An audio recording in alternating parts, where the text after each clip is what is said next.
All right, I want to thank everybody for coming back and visiting us here at Creative Thinkers. My name again is Miguel Valenzuela. As you can see, we are coming from our homes once again because of COVID. They're keeping us at our homes. And today we have another amazing guest. If you ever want to know anything about the restaurant business, here we have Raul Gonzalez, better known as Chef Rulis. Chef Rulis, welcome. How are you today? Thank you. Thank you very much for having me. I'm doing great. Thank you. That's awesome. So we always want to start off our show learning a little bit about our guests. So we always want to start from when you were young, maybe some influences, what kind of life you led, because I know that you led an amazing life. So give us a few little kind of tidbits of information because we're already excited. Well, I started life in Chihuahua City, Chihuahua, and 6 weeks after I was born, my dad was already living in Ecuador. So as soon as I was able to travel, my mom and I went back to Ecuador, and I spent about 6 years there. I did a kindergarten there, and we lived in Quito. After Quito, we moved to Parral, and I did first grade in Parral and lived there with my grandmother. And then I came to El Paso in the second grade and have pretty much been here the rest of my life. I did live in Houston for 4 years from 2004 to 2008. Okay. But yeah, that was my a lot of traveling when I was a young kid. And one of the things that we had spoken about before, you had mentioned that your family owned some kind of a really interesting business. What was that business? Because I found it really compelling. Yes, my grandfather got involved in the lumber industry when he was 14 years old. He Oh my. started, yeah, he started selling wood and eventually started buying tracts of land. And the business grew to the point where my dad was in charge of expanding operations in Ecuador. So we had been in the lumber business for a long time, and my dad branched out and did picture framing and construction molding. But I grew up around wood and lumber yards and things like that. So it's a secondary passion of mine actually is carpentry. So that came from my childhood. And I can imagine, aside from carpentry, you must have a real deep connection to creativity and art, obviously. I mean, if your Mhm. dad used to create frames for a living, I think that Yeah. you must have had some sort of connection. How did that impact your life?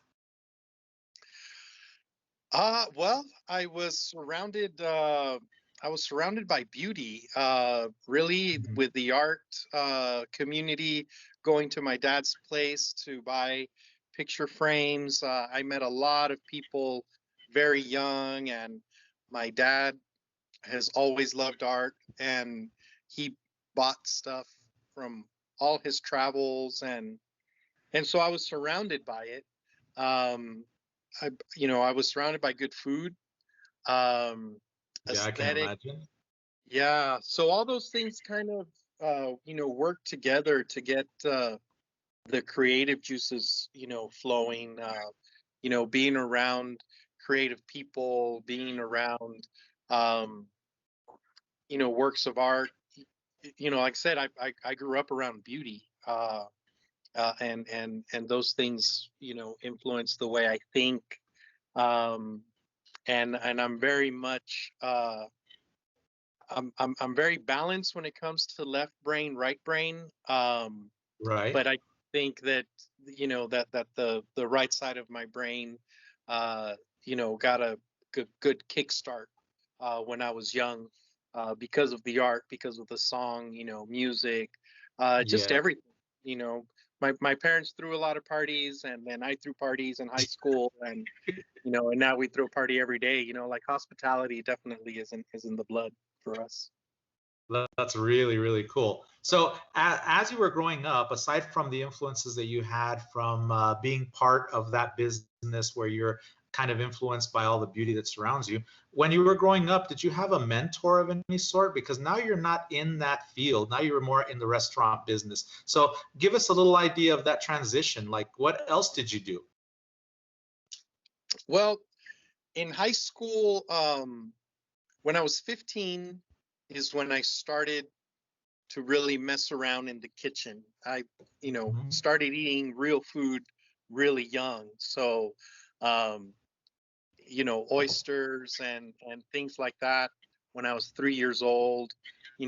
By the time I was Yeah. 10, sushi was one of my favorite foods. I remember my 14th birthday, we did a Japanese kitchen, and I wore a jacket that had bonsai written on the lapel, and the owners just loved it, and it was a great time. Um, That's super exciting. yeah, and so I started eating early in high school is when I started cooking, and my first real job outside of my dad's business was actually at a frame shop, and so I learned how to frame professionally, and and so I cultivated um, more relationships with more artists, um, and just always, had an eye for um, for interesting things. I always wanted to, the I always wanted to see something different, taste something different. Um, and working with artists, that had these tremendous imaginations and talent, again, just kind of feeds, into your own, and that creative process just becomes more of a lifestyle than, than actually having to work at it. And that's one of the things that I find really exciting about what you're doing now, because you actually transitioned all the things that you've done as a young individual into the restaurant business. But you don't do restauranting, or however you say it, in the same way that most other people do. You try to give everything a twist. Where did that come from? Why eating oysters and doing all these little things when you were at a very young age? How did that transition into what you're doing today? Well, I again, eating to me was always a special moment. Um, Watching soccer with my dad when I was, a toddler. Hmm. I remember soccer matches being on the screen, but I remember more of the botanas, the little appetizers, the spread Correct. would put Uh-huh. out on the coffee table, and we were eating smoked oysters, and um, we were doing angulas. Mhm. Angulas are like one of my favorites. Um, and I was eating those when I was really, really young. And so I think that growing up that way just always kept me, with one foot in the kitchen, Mhm. because, when I went to college, actually, I have a finance degree. Um, Right. and finance, my first finance book I bought when I was 14 years old. My Mhm. first dish I cooked when I was 15 years old. And so both of those things, just I grew up with both of those things together. That's why I mentioned that my right brain and my left brain are pretty balanced. um and and uh and I think having that creative side, but also having the number side down, is what makes me a good restaurateur, because I'm looking at numbers, but I'm also looking at what we're putting out. And so being able to take that uh, overall picture, being able to see that overall picture, I think is what has helped me to operate in these tough times, because we opened in Yeah. 2008, right before the recession uh, um, hit, and people told me I was crazy, but here we are, almost 13 years later. We've gone through construction woes. We've done two moves, um, pandemic. Now they're tearing up Mesa right in front of the restaurant. So there's Right. always been something there, but But I think, again, because I do have that finance background and that business background, Hmm. I think it has helped me to navigate these times a little bit better, um, than other folks who probably don't have that, um, that skill set. One of the other things that you mentioned when we had spoken before was the connection that you have to indigenous foods and how you bring that kind of concept of the indigenous type of food. And when we talk about indigenous foods, we're talking about ancient Mesoamerican foods and northern Mexican foods, things of that nature. How does Right. that blend into what we're talking about here, like our tacos, our chiles rellenos, things like Right. that? Yes. Well, we can definitely talk way longer than 28 minutes about For hours, right? that. Yeah, for sure. But um, the whole idea behind that, and the reason why I try and infuse those things into my food is, one time I was just going through Facebook, noticing how a lot of my friends that had moved away from El Paso, the number Right. one thing that they posted about was the food. They missed the food, Hmm. and people living in San Antonio, people living in Dallas, uh, friends living as far as New York and Washington D.C., other people Hmm. living in the West Coast, from San Diego to San Francisco, and they all miss the food. They're all like, "Ah, we miss the food, we miss the food," and that's really what got me thinking about, like, why is our food really so delicious? And that's when I really started diving deep into the Native American cuisine, because I always enjoyed history, and so I had been able to bring, like, general history, like the tomato, how the tomato got to Italy, and how some of these ingredients got to the old world after Right. Columbus and all the explorers came here.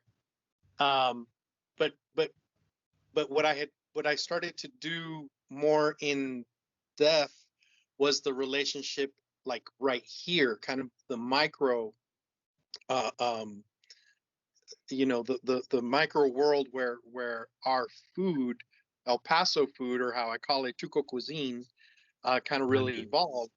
And so I've had a great relationship with the Tigua Indians, over the years. And one time I had the opportunity to cook for the elders, for the Oh, council. wow. And Okay. so it's a great opportunity. And of course, I just wanted to talk to them and get some answers. And um, I asked one, the question was, what is a popular pre-Hispanic dish, that Mhm. we can attribute directly, to Native Americans, to in particular to the Tigua.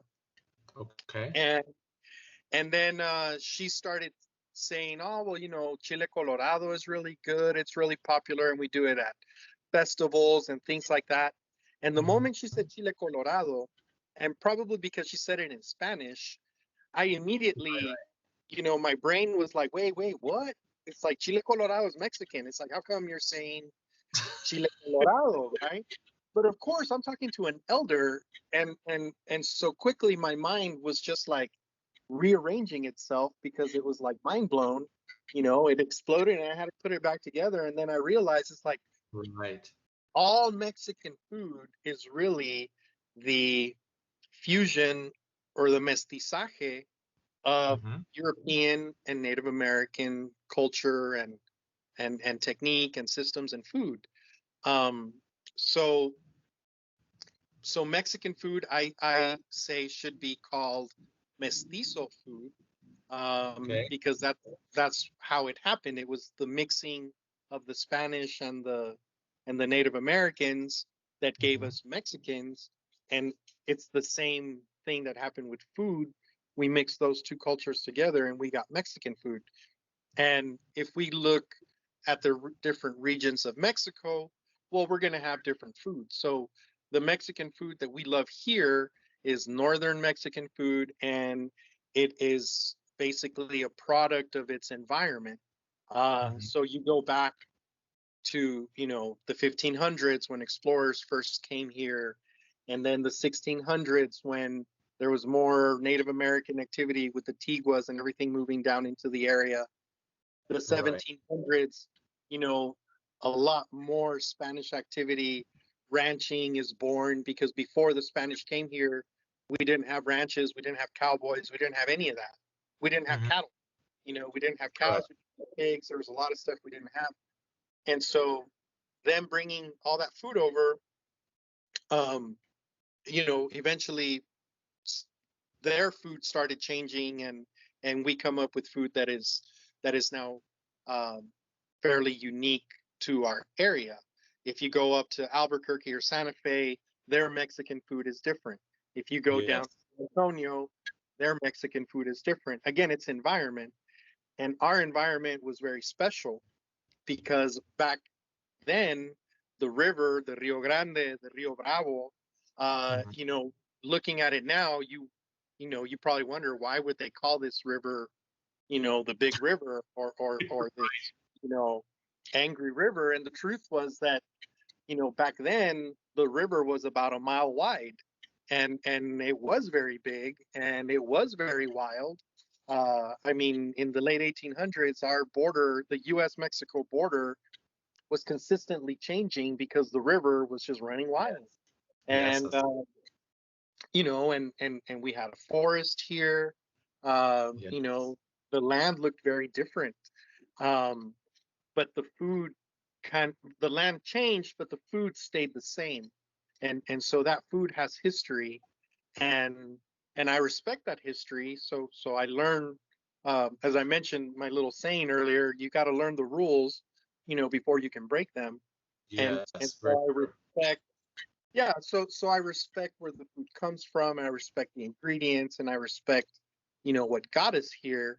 But then the same way that this food was created, you know, back in the 1600s, 1700s, I'm just saying, you know, we have all this culture, we have all these different cultures in El Paso and in Juarez, and well, the whole tri-state area.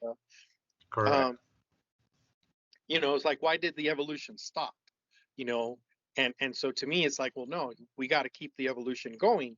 And so that's why, you know, I made, you know, for Valentine's, I made sirloin tamales, you know, because everybody makes them out of pork. That's you know, amazing. green chili, you know, and I made mine with sirloin, and I did an avocado salsa. And so it was just a little outside the box, but it was still a tamal, and it still tasted awesome, you know, but there was a twist to it because it was like, well, you got to evolve it, you know. It's like the same thing, the same thing, the same thing. You want something different. And so again, just change an ingredient as long as it makes sense. And in my mind, you know, putting sirloin into a tamal is not that big of a stretch because we eat sirloin tacos all the time. You know, Correct. we eat pork tacos all They're the time. delicious. We eat chicken tacos all the time. So why not have a steak tamal? You know, and so that was kind of my thinking, and that sort of thinking is what drives a lot of my dishes. You know, like they're not really, like, I'm not haute cuisine, you know, where everything is super fancy and this and that. You know, I still want it to be, I still want people to know what it is, what they're eating. And I want it to be approachable. You know, I can do the fancy stuff, and it's fun, and it's, you know, and it's challenging, and I like it. But I do know that not a lot of people appreciate that. And so that's not something that I'm going to do every day. You know, I wanted from the beginning to be an everyday restaurant. I didn't want to be, you know, oh, well, it's the birthday restaurant, it's the anniversary restaurant. You know, this is like the everyday. This is like, it's Wednesday, you know, like, let's go out and eat, you know, at a good place. And so the food, excuse me, the food still has to be approachable. But basically that's how it all evolved for me. And that probably happened about 9 years ago. And that's where you really started seeing the ingredients become much more local. Because you know, the menu always had like an international twist to it. But after that encounter that I had with the elders, that's when it changed, and I was seeking out local producers, and now I work with a few farmers, and there's a couple of mushroom growers that I work with, and so now my ingredients are locally sourced, and the inspiration of the way I put them together is also, based on local culture, and that's kind of how the thought process goes, and and then I just play in the kitchen, and see what works, see what people enjoy, and we It go from there. absolutely sounds beautiful. One of the things that I'm kind of gathering is, do you consider yourself a fusion restaurant? Because I you're fusing cultures as opposed to just fusing types of food, I think. right. I think like the idea of Rulies International Kitchen um, didn't start out like I'm gonna do fusion, um, but as I cook more for the restaurant, I mean, as I cook more for myself and for parties and things like that, it just sort of became my style. Um, and Cool. I would call it fusion at the beginning, but now I call it's more evolution than just simply Oh, fusion. I Um, like that word.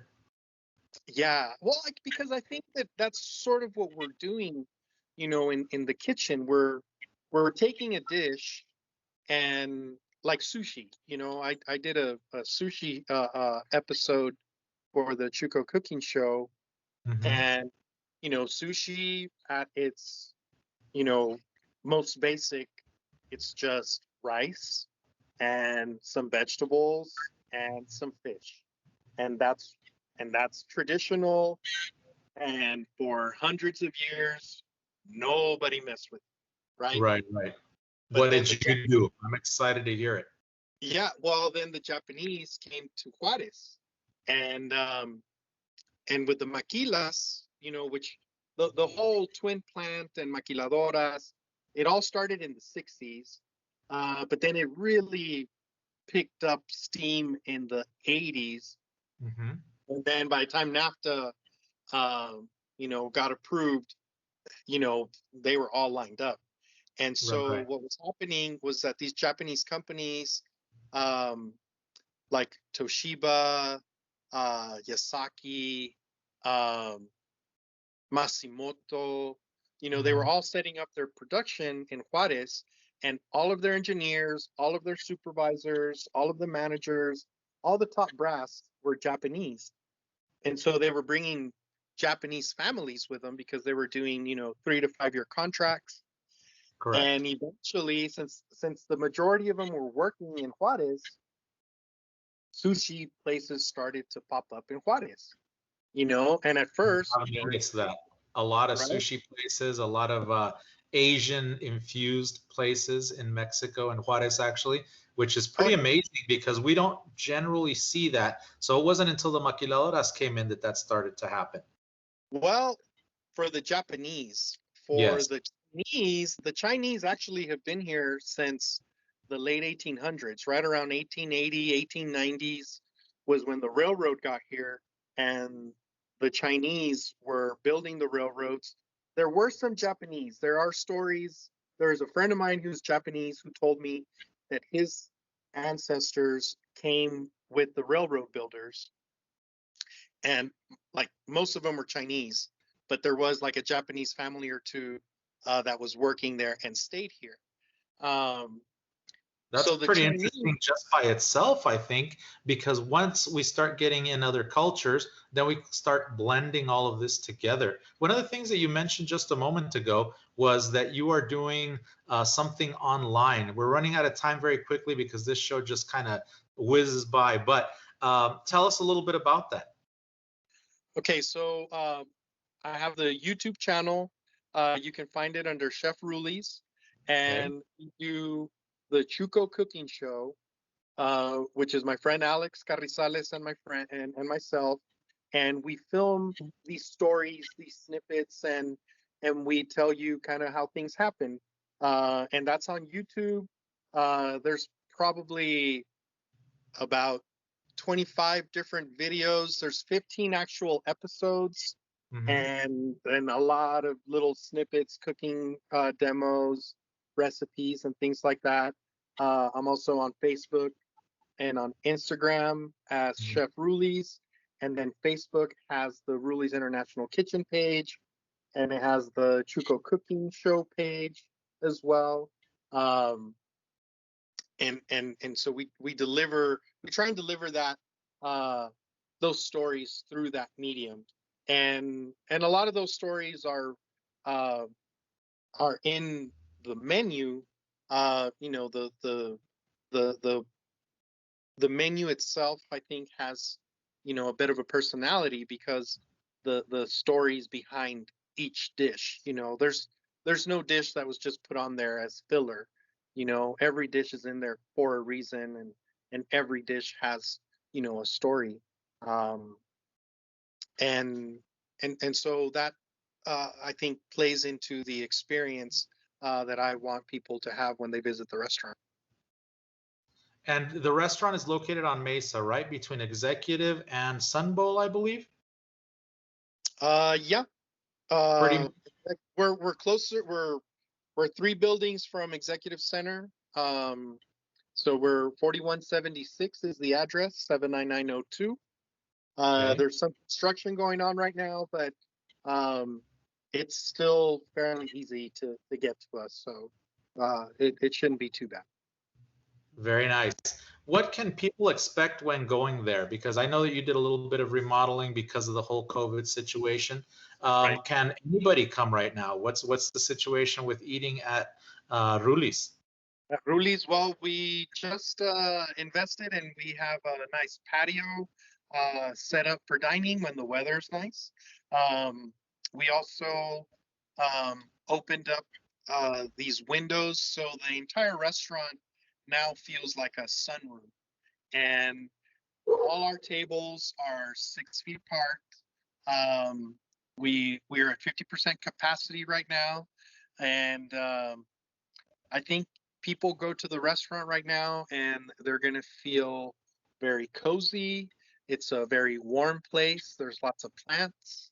And I just want it to be a fun, cozy experience. I want people to really enjoy their food. And I tell people, I tell my kitchen, you know, that we put love into everything we do, and you can taste it. And that's one thing that I've prided myself on. You know, for almost 13 years now. In April, we're going to be 13 years old, which is forever in restaurant years. So, you know, we're blessed to have an awesome following, and I think as long as I have passion to stay in the kitchen, you know, the food's going to come out that way. And I've told the staff, the moment I hate doing this is the moment I close, because this is something that I love to do. And you know, it sounds cliche, but it's true.